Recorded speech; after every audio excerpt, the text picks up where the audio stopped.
أعوذ بالله من الشيطان الرجيم بسم الله الرحمن الرحيم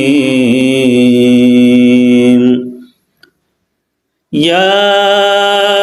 أيها النبي قل لأزواجك وبناتك ونساء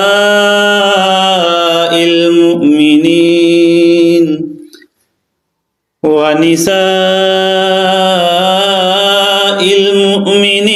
يدنين عليهن من جلابيبهن ذلك أدنى أن يعرفن فلا يؤذين وكان الله غفورا رحيما